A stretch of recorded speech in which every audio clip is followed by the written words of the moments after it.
নমস্কার বন্ধুরা, আমি বিশ্বজিৎ। শুরু করছি মাইক্রোসফট ওয়ার্ড 2013 ভিডিও টিউটোরিয়াল বাংলাতে। আজকে আমাদের দ্বিতীয় পর্ব শুরু করতে যাচ্ছি। এবার আমি শর্টকাটে মাইক্রোসফট ওয়ার্ড 2013টি ওপেন করলাম। আগের দিন আমি দেখিয়েছিলাম কিভাবে স্টার্ট বাটন থেকে সার্চ করে বের করতে হয়। যারা উইন্ডোজ 7 বা উইন্ডোজ এক্সপি ব্যবহার করছেন, উইন্ডোজ এক্সপিতে হবে না, উইন্ডোজ 7 অথবা তার পরবর্তী ভার্সনগুলি লাগবে ওয়ার্ড 2013 ব্যবহার করার জন্য। তো উইন্ডোজ 7 যারা ব্যবহার করছেন তারা স্টার্টে গিয়ে all programs, next Microsoft Office, next Word 2013 বলে পেয়ে যাবেন।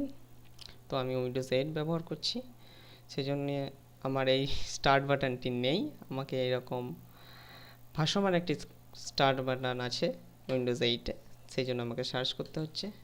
তো আশা করি আপনারা উইন্ডোজ 7 ব্যবহার করলেও পারবেন এটা, অথবা উইন্ডোজ 7-এ স্টার্টে ক্লিক করলে এখানে আপনার সার্চ প্রোগ্রাম অর ফাইলস বলে একটি অপশান দেয়, যেখানে আপনি আমার মতো ওয়ার্ড 2013 লিখে সার্চ করতে পারেন, অসুবিধে নেই। তো আজকে আমরা মূলত হোম ট্যাব নিয়ে কথা বলবো। হোম ট্যাব শুরু করার আগে বলে দিই, মাইক্রোসফট অফিস ওয়ার্ড হচ্ছে একটি ওয়ার্ড প্রসেসিং সফটওয়্যার, অর্থাৎ যাবতীয় টেক্সট নিয়ে এই সফটওয়্যারটি কাজ করে। একটি টেক্সট বেসড সফটওয়্যার। এখানে অবশ্য আপনি ইমেজ অ্যাড করতে পারেন, অর্থাৎ যে কোনো ধরনের ওয়ার্ড ডকুমেন্ট তৈরি করার জন্য মাইক্রোসফট ওয়ার্ড ব্যবহার করা হয়। তো চলুন শুরু করা যাক হোম ট্যাব সম্পর্কে। আশা করি আপনারা বেসিক কিভাবে টাইপ করতে হয়, কিভাবে এন্টারের কাজ কি বা ব্যাক স্পেসের কাজ কি, এগুলি আপনাদের জানা আছে। তো আমি এগুলি আর নতুন করে জানাতে চাইছি না, ধরে নিচ্ছি আপনারা জানেন। তো এখানে কোনো লেখা আপনাদের লিখতে হবে কোনো কাজ করার জন্য। তো আমি ধরুন লিখলাম Microsoft Word 2013 tutorial in Bengali, এবং এটি হচ্ছে পার্ট 2। এখানে আমি দেখাবো হোম ট্যাব। এই যে লেখাটি আমি লিখলাম, এই লেখাটি সিলেক্ট করার জন্য যে অংশ থেকে আপনি সিলেক্ট করতে চান সেখান থেকে গিয়ে ড্র্যাগ করলে এটি সিলেক্ট হয়ে যাবে। সিলেক্ট করার পর যাবতীয় চেঞ্জেস বা পরিবর্তন আপনি করতে পারেন। যেমন প্রথম থেকে শুরু করি। প্রথম হচ্ছে লেখার স্টাইল চেঞ্জ করা। আপনি লেখার স্টাইল চেঞ্জ করতে পারেন। এখানে বিভিন্ন ধরনের স্টাইলগুলি আছে, এখান থেকে আপনি চেঞ্জ করতে পারেন। তারপরে হচ্ছে সাইজ, লেখার সাইজ চেঞ্জ করতে পারেন। তারপরে হচ্ছে লেখা বড় করা, একটু একটু করে এই লেখাটি বড় হবে। আর এটা হচ্ছে গ্রো ফন্ট, আর এটা ডিক্রিজ ফন্ট সাইজ, এটা ইনক্রিজ ফন্ট সাইজ। তো এটা দিয়ে দুই দুই করে বাড়বে, দেখুন বাড়ছে। ধরুন এটার ফন্ট সাইজ প্রথমে 12 আছে, 2 2 2 এভাবে বাড়বে, অথবা আপনি ডাইরেক্টলি এখান থেকে বাড়াতে পারেন। আর এটাতে দুই দুই করে কমবে। আচ্ছা, তারপরে এটি হচ্ছে চেঞ্জ কেস। সেন্টেন্স কেস হচ্ছে নর্মাল, যেমন আমি সেন্টেন্স লিখি, সেন্টেন্সের প্রথমটা বড় হাতের এবং বাকিগুলো ছোট হাতের। দেখুন সেন্টেন্স কেস লেখাটাও ঠিক সেইভাবেই লেখা আছে, তাহলে এটি সেন্টেন্স কেসে অলরেডি আছে। তারপর হচ্ছে লোয়ার কেস, সমস্ত ছোট হাতের লেখা হবে, অর্থাৎ এই লেখাগুলি সমস্ত ছোট হাতের হয়ে যাবে। এখন আমার প্রথমটা যেমন বড় হাতের আছে, দেখুন এখানে ছোট হাতের হয়ে গেছে সব। তারপরে আপার কেস, সমস্ত বড় হাতের হবে, দেখুন এখানে বড় হাতেরই লেখা আছে আপার কেস কথাটা। তারপর হচ্ছে ক্যাপিটাল ইচ ওয়ার্ড, অর্থাৎ যেখানে সমস্ত ওয়ার্ডের প্রথম অক্ষরটা ক্যাপিটাল হবে, তারপরে হচ্ছে টুগেল কেস। টুগেল কেস হচ্ছে সমস্ত ওয়ার্ডের প্রথম অক্ষরটা ছোট হাতের হবে। দেখুন সমস্ত ওয়ার্ডের প্রথম অক্ষরটা ছোট হাতের, বাকিগুলো সব বড় হাতের। তো আমরা ন্যাচারালি যেটা ইউজ করে থাকি সেটা হচ্ছে সেন্টেন্স কেস। আর আমার এখানে আমি এগুলোও দেখুন বড় হাতের করেছিলাম, এটা সেন্টেন্স করার ফলে সব ছোট হাতের হয়ে গেছে। তো আমি ক্যাপিটাল ইচ ওয়ার্ডটা ইউজ করছি সুবিধার্থে। আর আরেকটা কথা বলে রাখি এই প্রসঙ্গে, যে আমি যখনই এটা লোয়ার কেস করলাম তার ফলে দেখুন এখানে লাল কালারের আন্ডারলাইন চলে এলো। চিন্তা করবেন না, এইটি যখন আপনি প্রিন্ট করবেন তখন এটি আন্ডারলাইনটি আসবে না। বলে দিই, লাল কালারের আন্ডারলাইন আসলে সেক্ষেত্রে আপনার বানানে ভুল আছে, আর যদি সবুজ কালারের আন্ডারলাইন আসে সেক্ষেত্রে আপনার গ্রামারে ভুল আছে। তো এখানে রেড কালারের আন্ডারলাইন, এখানে বানানে ভুল আছে, যদিও এটি বানানে ভুল নেই, কারণ মাইক্রোসফট কথাটা একটা নাউন। এই নাউনটি কোনো ডিকশনারিতে খুঁজলে কোনো মিনিং হয় না, এটা একটা কোম্পানির নাম। মাইক্রোসফট হচ্ছে একটা অর্গানাইজেশনের নাম, সংস্থার নাম, যে সংস্থাটি এই সফটওয়্যারটি তৈরি করেছে। মাইক্রোসফট ওয়ার্ড 2013 এই সফটওয়্যারটি তৈরি করেছে, বা অফিস প্যাকেজটি তৈরি করেছে। মাইক্রোসফট ছাড়াও আরও অন্যান্য কোম্পানি আছে, যেমন কিংসফট বা অ্যাডব বলতে পারেন, বা অ্যাকাউন্টেন্সি সফটওয়্যারগুলি যেমন ট্যালি, এটি ট্যালি সলিউশন লিমিটেডের, অথবা ফটোশপ, এটি অ্যাডব কোম্পানির, বা বিভিন্ন ধরনের কোম্পানি আছে। তবে এটি হচ্ছে আপনার মাইক্রোসফটের তৈরি, মাইক্রোসফট কোম্পানি, তাই মাইক্রোসফট নাম। আর বেঙ্গলি ওয়ার্ডটা দেখুন, বেঙ্গলি যেহেতু একটা ল্যাঙ্গুয়েজ, এই ল্যাঙ্গুয়েজের আপনাকে বিটা ক্যাপিটালে দিতে হবে, যেহেতু বিটা ক্যাপিটালে নেই সেজন্য এটি রেড কালার দেখাচ্ছে। আপনি এর উপর রাইট ক্লিক করলে আপনাকে সঠিক বানানটি এখানে দিয়ে দেবে, সাজেশান করবে, তো আপনি সঠিক বানানটি এখান থেকে চুজ করে নিতে পারেন। আর এই যে এটা মাইক্রোসফট প্রথমটা এম বড় হাতের হয়, সেন্টেন্সের প্রথম অক্ষর আমরা ছোট হাতের করে দিয়ে শুরু করেছি, তাই এটি রেড কালার দেখাচ্ছে মাইক্রোসফট। অথবা যেমন ধরুন আমার নাম,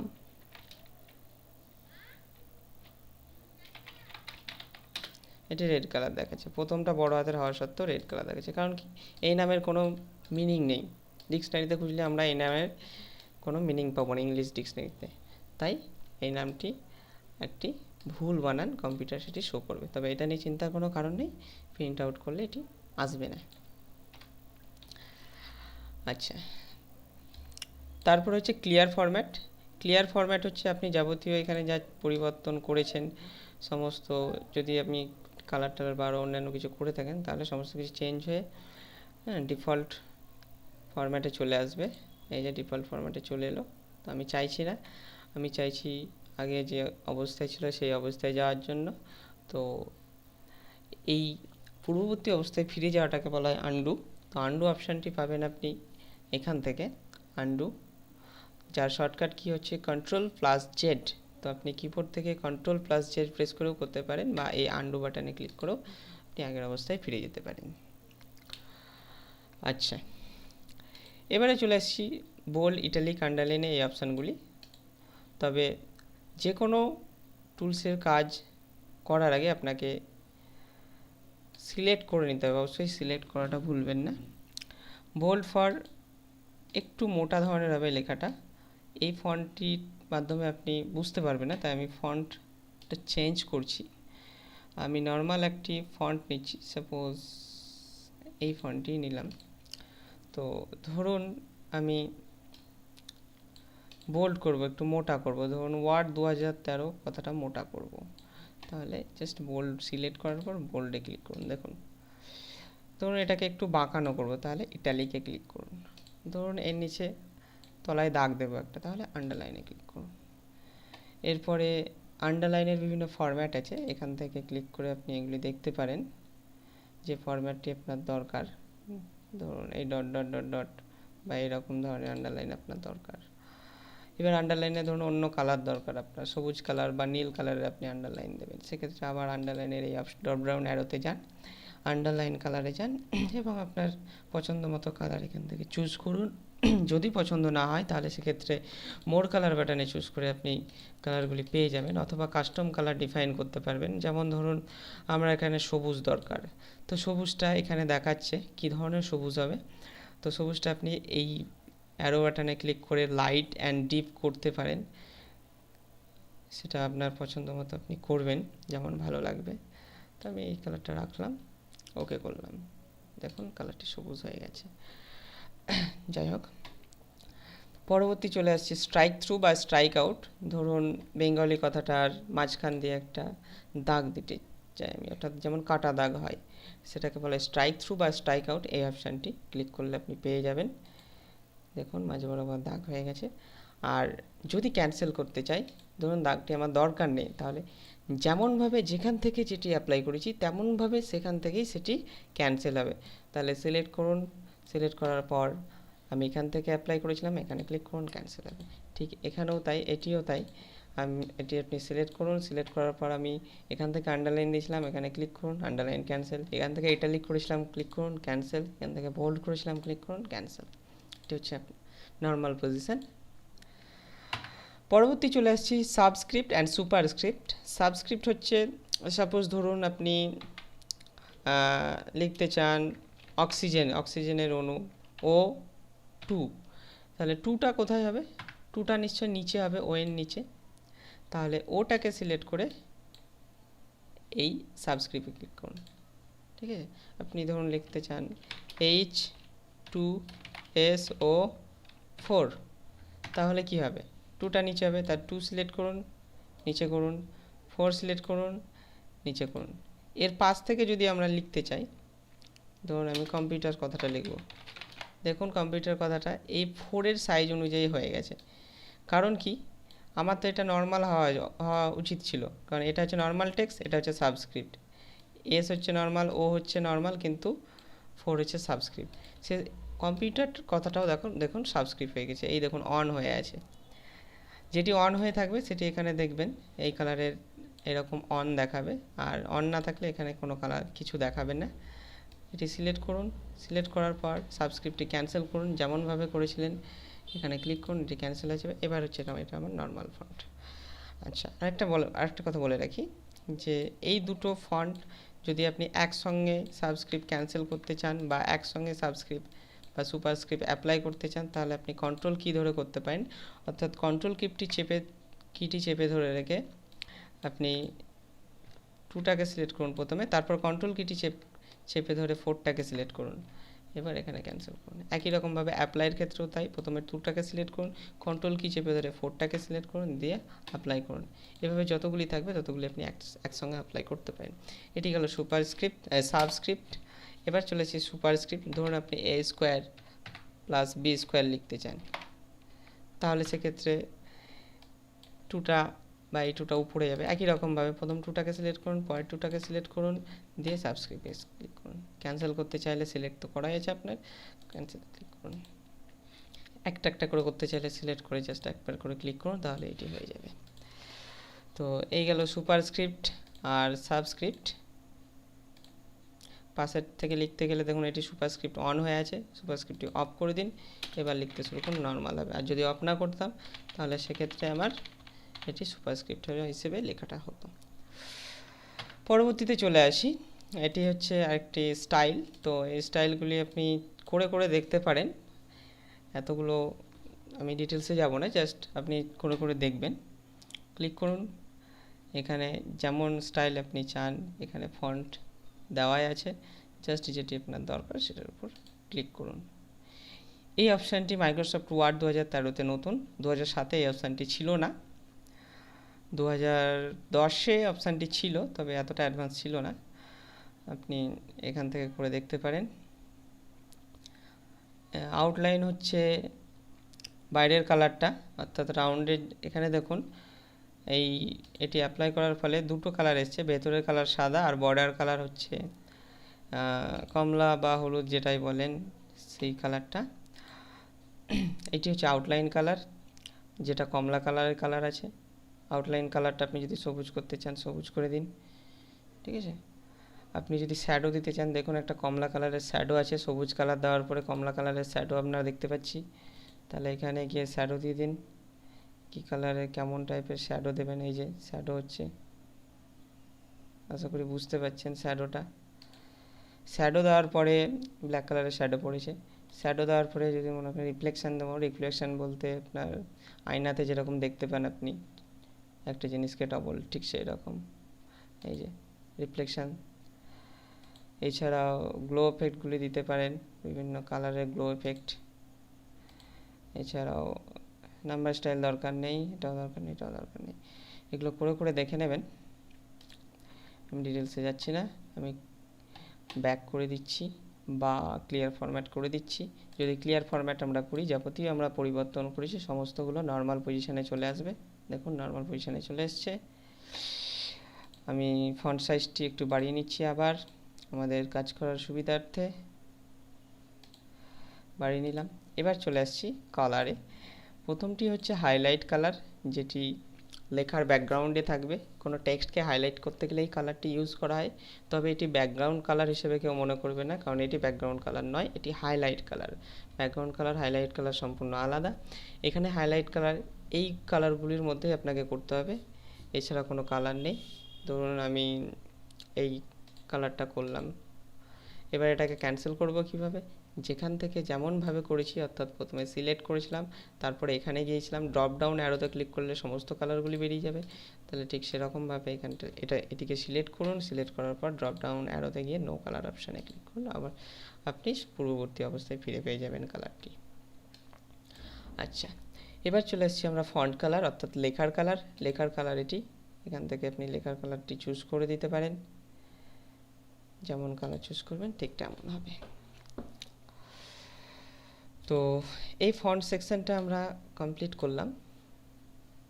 পরবর্তীতে এটা আমি বাদ দিয়ে রেখেছি, কারণ আশা করি আপনারা কপি পেস্ট জিনিসটা জানেন, তবুও আমি দেখিয়ে দিচ্ছি। কপি করার জন্য, কপি করা মানে ডুপ্লিকেট করা। যদি আপনি এই লাইনটি নিচে আরেকবার চান, তাহলে লাইনটিকে সিলেক্ট করুন, সিলেক্ট করার পর রাইট ক্লিক করে কপি করতে পারেন, অথবা এখানে কপি অপশান আছে, কপি করুন, বা এখানে নিয়ে গেলে দেখুন শর্টকাট কি দেখাচ্ছে, কন্ট্রোল প্লাস কি, আপনি কন্ট্রোল প্লাস কি কিবোর্ড থেকে প্রেস করেও করতে পারেন কপি। তাহলে আমরা কপি করার জন্য এখানে ক্লিক করলাম, পেস্ট। পেস্ট অর্থাৎ যে লাইনটি কপি হয়েছে কার্সর যেখানে থাকবে সেখানে সেই লাইনটি আবার চলে আসবে। জাস্ট পেস্টে ক্লিক করুন, এই যে পেস্ট অপশান আছে, সেই লাইনটি দেখুন চলে এসেছে। পরবর্তী হচ্ছে কাট অপশান, এটি হচ্ছে কাট। ধরুন এই লাইনটি আমার এখানে দরকার নেই, নিচে দরকার আছে, তাহলে এই লাইনটি সিলেক্ট করুন, কাট অপশানে ক্লিক করুন, কেটে যাবে, আপনি বুঝতে পারবেন না। জাস্ট এখানে ক্লিক করার পর পেস্টে ক্লিক করুন, দেখুন চলে আসবে, ঠিক আছে। আচ্ছা, এই গেল কপি পেস্ট আর কাট পেস্ট। অথবা আপনি কন্ট্রোল সি দিয়ে কপি করতে পারেন। ধরুন এই লাইনটি কপি করব আমি, কন্ট্রোল সি প্রেস করলাম, আপনি কিছু বুঝতে পারবেন না, জাস্ট কন্ট্রোল ভি পেস্ট করুন, পেস্ট করার জন্য চলে আসবে। আপনি যতবার কন্ট্রোল ভি পেস্ট করবেন এটি ততবার পেস্ট হবে, মাথায় থাকে যেন। কপি একবার করলেই হয় বা কাট একবার করলেই হয়, আপনি যতবার খুশি ততবার পেস্ট করতে পারেন, অসুবিধে নেই। আচ্ছা, এটি হলো ফন্ট ট্যাগ। এবার চলে আসছি আমরা প্যারাগ্রাফ ট্যাবে। তো প্যারাগ্রাফ ট্যাগে আসার জন্য কিছু প্যারাগ্রাফ আমাদেরকে লিখে নিতে হবে। আমাদের যেহেতু লেখার সময় নেই, তাই একটু ফাংশান ব্যবহার করব। সেই ফাংশানটির নাম হলো র্যান্ড। র্যান্ড ফাংশান লিখে first bracket open, first bracket close করলে, এন্টার মারলে পরে কিছু টেক্সট আপনাকে দিয়ে দেবে লেখার জন্য, প্র্যাকটিস করার জন্য। দেখুন এখানে কিছু টেক্সট এন্টার মারার সাথে সাথে চলে এসেছে, যে টেক্সটগুলির সাহায্যে আমরা প্র্যাকটিস করতে পারি। আচ্ছা, এটি সাইজ বাড়ানো ছিল, 36 ছিল বলে এতটা এসছে। যদি আমাদের সাইজটি 11 থাকতো, এখন দেখুন 11 আছে, তাহলে এটি 11 সাইজে আসতো। এই যে 4টে প্যারাগ্রাফ আমাদেরকে দিয়ে দিয়েছে কাজ করার জন্য। তাহলে আমরা শুরু করতে পারি কাজ। প্যারাগ্রাফ ট্যাবে প্রথমেই দেখুন আছে বুলেট অপশান। এটা নাম্বার ফরম্যাটিং করার জন্য ইউজ করা হয়। আমরা অনেক সময় পয়েন্ট দিয়ে দিয়ে লিখি, তো পয়েন্ট দেওয়ার সময় আমরা 1 2 3 4 করে পয়েন্ট দিই, অথবা কেউ গোল গোল বা চারকোনা বক্স করে করে পয়েন্ট দিই। তাহলে যে প্যারাগ্রাফগুলো আপনি পয়েন্ট দিতে চান সেই প্যারাগ্রাফগুলো আপনি সিলেক্ট করুন, দিয়ে এখানে ক্লিক করুন। ডিফল্ট গোল সাইজের গোল বুলেট আসবে। আপনি যদি বুলেটের স্টাইল চেঞ্জ করতে চান তাহলে এই ড্রপ ডাউন অ্যারোতে ক্লিক করুন, এখানে বিভিন্ন স্টাইলের বুলেট আছে, আপনার যে স্টাইলটি পছন্দ সেই স্টাইলটি চুজ করতে পারেন এখান থেকে। ক্যান্সেল করতে গেলে জাস্ট এটি অন হয়ে আছে এখানে ক্লিক করুন, অথবা অ্যারোতে ক্লিক করে নান বাটনে ক্লিক করুন, তাহলেও হবে। পরেরটাও প্যারাগ্রাফ যদি আপনি নাম্বারিং হিসেবে দিতে চান তাহলে পরের অপশানটি চুজ করবেন, ক্লিক করলে প্যারাগ্রাফগুলি নাম্বারিং হিসেবে হবে 1 2 3 4 হিসেবে। এখান থেকে নাম্বারিংয়ের স্টাইল আপনি চেঞ্জ করতে পারেন, আপনি যদি মনে করেন রোমান হরফের 1 2 3 দেবো তাও হবে, আপনি যদি মনে করেন ABCD অনুযায়ী সর্টিং করবো তাও হবে, তাহলে সেক্ষেত্রে করুন। এখান থেকে বিভিন্ন নাম্বারের ফরম্যাটিং রয়েছে, আপনার চাহিদা অনুযায়ী আপনি এটি করতে পারেন। ক্যান্সেল করার জন্য একই রকম এখানে গিয়ে নানে ক্লিক করতে পারেন, অথবা আপনি এই বাটনটির উপর নাম্বারিং বাটনটির উপর সরাসরি ক্লিক করতে পারেন। এটি হচ্ছে কম্বিনেশান, এই একই রকম, এই দুটোর বা এটার কাজ মোটামুটি একই, কোনো পার্থক্য নেই। দেখুন এটাতে ক্লিক করলেও সে একই, এটাই চুজ হচ্ছে, এটা সিলেক্ট থাকছে না, দেখুন একই কাজ। পরে চলে এসেছি আমি ইনডেন্ট, একটা ইনক্রেজ একটা ডিক্রেজ। তো ইনক্রেজ ইনডেন্ট বলতে এই যে এই এরিয়াটা ধরুন আপনি এই প্যারাগ্রাফটা আপনি এই 4 সেন্টিমিটার এখান থেকে লিখবেন, তাহলে পরে আপনি এখান থেকে এটি ডাইরেক্ট সরিয়ে নিয়ে করতে পারেন, অথবা যদি আপনি মনে করেন যে আমি ইনডেন্ট ব্যবহার করে করব, তাহলে এই প্যারাগ্রাফের প্রথমে কার্সর রাখুন বা প্যারাগ্রাফটি সিলেক্ট করুন, সিলেক্ট করার পরে ইনডেন্টটি ব্যবহার করুন। এটা হচ্ছে ইনক্রেজ, এটি হচ্ছে ডিক্রেজ। তো যদি আপনি এখান থেকে করেন তাহলে সেক্ষেত্রে আপনারই সুবিধা হবে। আপনি যদি আড়াই নিতে চান তাহলে আড়াই খুব সহজে করা যাবে, কিন্তু এখান থেকে দেখুন 1 সেন্টিমিটার করে বেড়ে যাচ্ছে, সেজন্য এটা একটু অসুবিধা হতে পারে। যাই হোক, আপনি যেটা সুবিধা হবে আপনার সেটা করবেন। সমস্ত প্যারাগ্রাফগুলি একসঙ্গে যদি চুজ করেন তাহলে সমস্ত প্যারাগ্রাফগুলি একসঙ্গে ইনডেন্ট চেঞ্জ হবে। পরবর্তীটা হচ্ছে শর্টিং। তো শর্টিং আমার মনে হয় নাম্বার দিয়ে দেখালে বেটার হবে প্যারাগ্রাফের থেকে, তো আমি নাম্বার দিয়েই দেখাচ্ছি। ধরুন আমি নাম্বার লিখলাম কিছু এলোমেলোভাবে,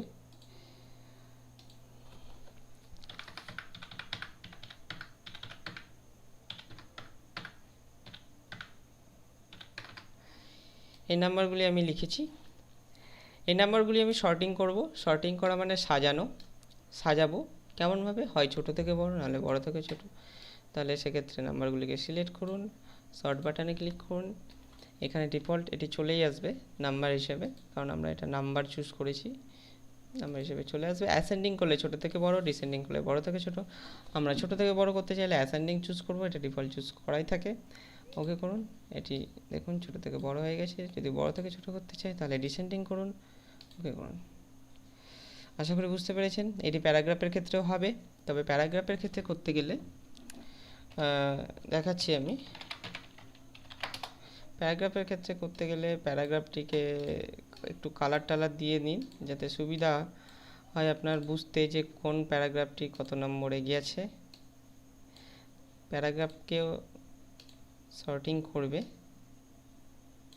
ধরুন আমি এইভাবে দিলাম, প্যারাগ্রাফকেও সর্টিং করা যাবে। সিলেক্ট করলাম, সর্টে গেলাম, এটা অ্যাসেন্ডিং হিসেবে করলাম। দেখুন এটি টেক্সট, যেহেতু টেক্সট সিলেক্ট করেছি, ওকে করুন। দেখুন ব্ল্যাক প্যারাগ্রাফটি শেষে ছিল, প্রথমে চলে এসেছে। এটি শর্ট করেছে প্রথম অক্ষরটি দিয়ে, প্রথম অ্যালফাবেটটি দিয়ে, ABCD অনুযায়ী অ্যালফাবেটিক্যালি শর্ট করেছে এটিকে।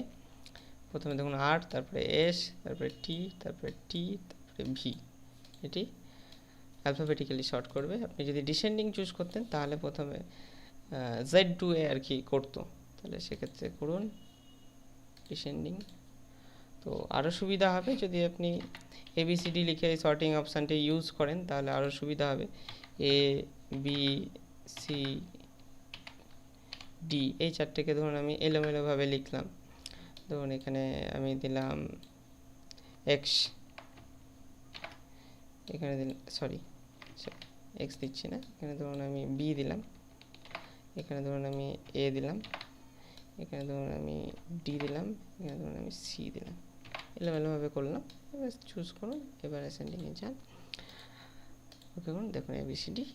তো ডিসেন্ডিংয়ে যান, দেখুন DCPA। তো যাই হোক, এইভাবে আপনাদের করতে হবে। পরবর্তী অপশানে আমরা চলে যাচ্ছি। পরবর্তী অপশান হচ্ছে শো হাইড অপশান। এই অপশানটিকে শো হাইড অপশান বলা হয়। তো এটি যদি অন করি তাহলে কোথায় আমরা স্পেস দিয়েছি, কোথায় এন্টার দিয়েছি, এগুলি আমরা দেখতে পাবো। দেখুন এই চলে এসছে, এইটি এন্টারের চিহ্ন। আর দেখুন স্পেসগুলি ডট আকারে দেখাচ্ছে। সম্ভবত এটি বড় করে দেখুন, যতবার এন্টার দেবো ততবার এটা দেখাবে। ট্যাব দিলে ট্যাবগুলি এভাবে দেখাবে। আপনি যদি স্পেস দেন স্পেসগুলি ডট ডট হিসেবে দেখাবে। আর এখানেও দেখুন স্পেসগুলি ডট ডট হিসেবে দেখাচ্ছে। এগুলি কতগুলি স্পেস আছে বা কতগুলি ট্যাব আমি ইউজ করেছি এটা কাউন্ট করতে খুব সুবিধা হয়। আমি এটি অন করে কাজ করি। অন করলে পরে ধরুন এটি অন করলাম, এমনিতে কতগুলি কোথায় স্পেস বা কোথায় কী দিয়েছি আমি কিছু বুঝতে পারছি না। দেখুন এই কার্সারটা এখানে আসছে কিন্তু এখানে আসছে না, কারণ কি? কারণ এখানে আপনার স্পেস বা ট্যাব ইউজ করা আছে। হ্যাঁ, তো আপনি যদি এই কার্সারটি এখানে আনতে পারেন, পরের লাইনে এখানে কেন আসছে না বা এখানে কেন আসছে না, তার কারণ হচ্ছে আপনি দেখে নিন কোথায় কতগুলি স্পেস বা ট্যাব ইউজ করেছেন। এর ফলে সুবিধা হবে। যদি আপনি এখানে আনতে চান তাহলে এখানে আনতে পারেন ট্যাবগুলি ইউজ করে। তো যাই হোক, এটি অন করেও কাজ করতে পারেন, অফ করেও কাজ করতে পারেন। অন করলে পরে মুছতে সুবিধা হবে, স্পেস এন্টার বা ট্যাবগুলি সিলেক্ট করে ধরুন আমি মুছে দিলাম, ব্যাস সুন্দর হয়ে গেল। অফ করে দিন। পরবর্তী চলে আসছি অ্যালাইনমেন্ট। 4 ধরনের অ্যালাইনমেন্ট আছে প্যারাগ্রাফের। ধরুন আমি লিখলাম www.com, এই ওয়েবসাইটটিতে আমি পোস্ট করি। এই ওয়েবসাইটটি আপনারা ফলো করতে পারেন। দেখুন এটি আমি মাঝখানে করলাম, তার জন্য সেন্টার অ্যালাইনমেন্ট ডিফল্ট থাকে লেফট, মাঝখানে করার জন্য সেন্টার, রাইটে করার জন্য রাইট এবং জাস্টিফাই করার জন্য জাস্টিফাই।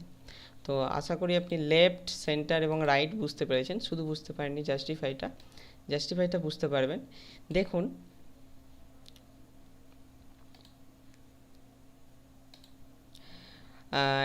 এই প্যারাগ্রাফগুলি লেফট সাইডটা দেখুন সমান, কিন্তু রাইট সাইড কিন্তু সমান নেই, এলোমেলো আছে। আপনি যদি লেফট সাইডের মতো রাইট সাইডটিকেও সমান করতে চান তখন আপনাকে জাস্টিফাই অপশানটি ইউজ করতে পারে।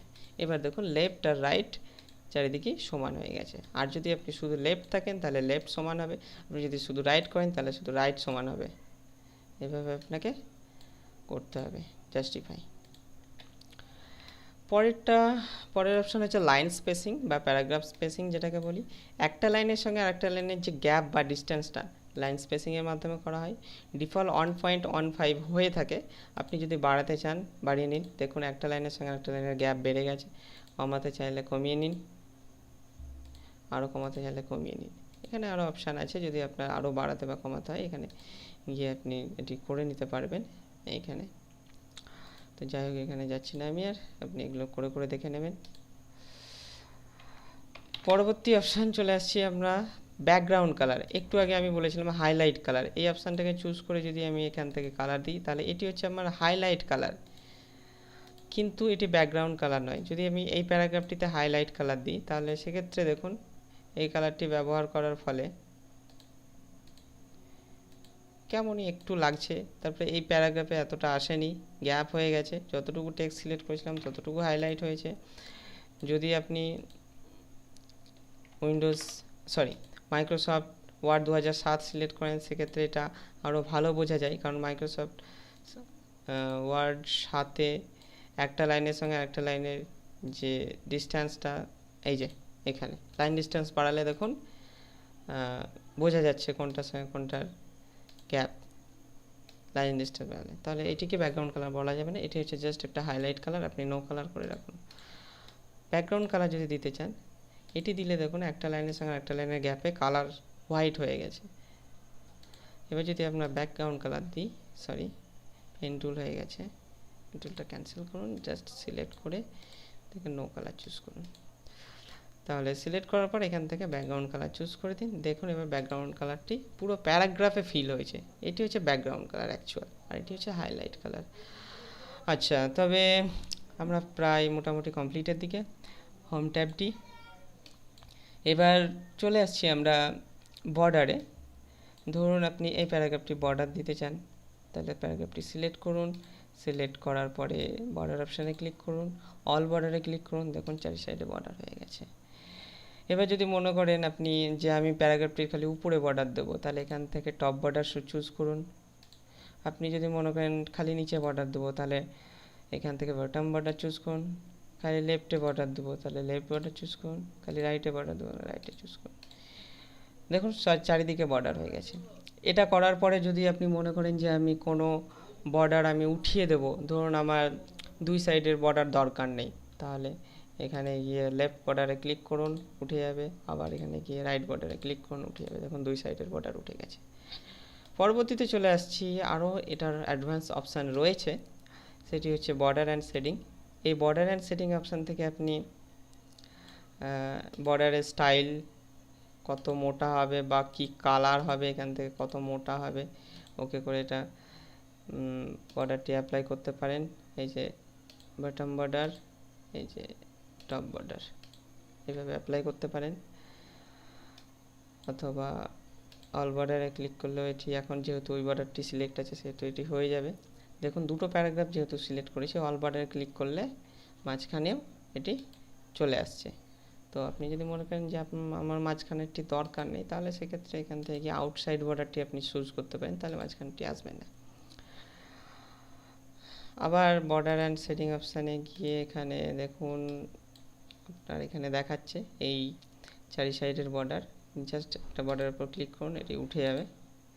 দেখুন উঠে গেছে, ওকে করুন। দেখুন এখান থেকে উঠে গেছে। এভাবে আপনি করতে পারেন। বর্ডারের স্টাইলগুলো তো দেখালাম আমি, এখান থেকে বর্ডারের স্টাইলগুলো চুজ করতে পারেন।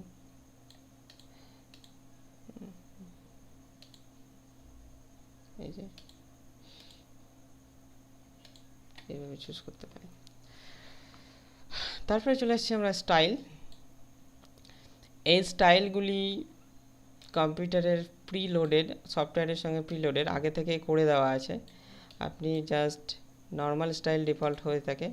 আপনি যদি এই স্টাইলগুলি ইউজ করতে চান, জাস্ট এখানে গিয়ে আপনি স্টাইলগুলি ইউজ করুন। এগুলো আগে থেকেই করা আছে, সফটওয়্যারের সাথেই করা আছে। আপনি যদি মনে করেন ব্যবহার করব তো করতে পারেন। তো আমরা যেহেতু নতুন ডকুমেন্ট, ব্ল্যাঙ্ক ডকুমেন্ট নিয়ে নিজের মতো করে কাস্টমাইজ করব, সেহেতু এখান থেকে চুজ করার দরকার নেই। যদি আপনার পছন্দ হয় তবে এগুলি ব্যবহার করে দেখতে পারেন। পরবর্তীতে যদি আপনি মনে করেন যে আমি নতুন করে আমি একটা ফরম্যাটিং বা স্টাইল চুজ করে রাখবো, তাহলে সেক্ষেত্রে ক্রিয়েট নিউ স্টাইলে গিয়ে করতে পারেন। এখানে গিয়ে আপনার নাম দিন, ধরুন মাই স্টাইল দিলাম, ওকে করুন। মাই স্টাইল দেওয়ার পরে মডিফাই করতে